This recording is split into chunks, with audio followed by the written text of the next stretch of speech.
With prices high and reserves plentiful, Saudi Arabia can bank on a steady stream of revenue for decades to come. But the kingdom wants to diversify its economy to create jobs, especially for Saudis. After transforming a sleepy fishing village decades ago, it now wants to go to the next step. Jim Bolden reports from Jubail.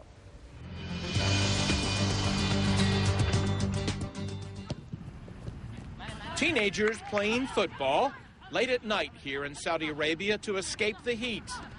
Ooh.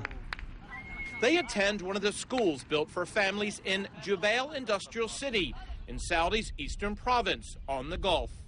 One day they may attend the technical colleges that are expanding here to train young Saudis to find work in this vast but remote petrochemical city.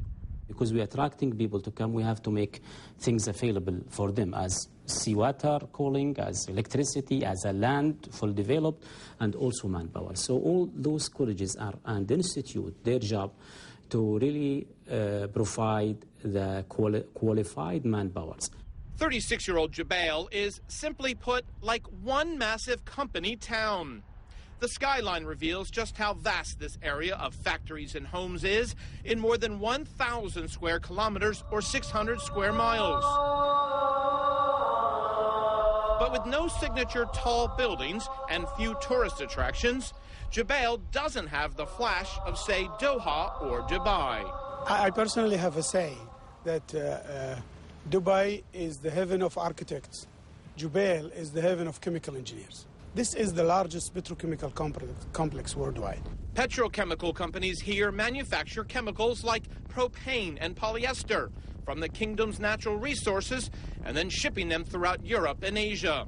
Jubail is one of the most tangible examples of the kingdom's long-term plan to move the economy away from just exporting oil. Now more than 100,000 people live here in Jubail Industrial City, and the region accounts for around 7% of the country's GDP.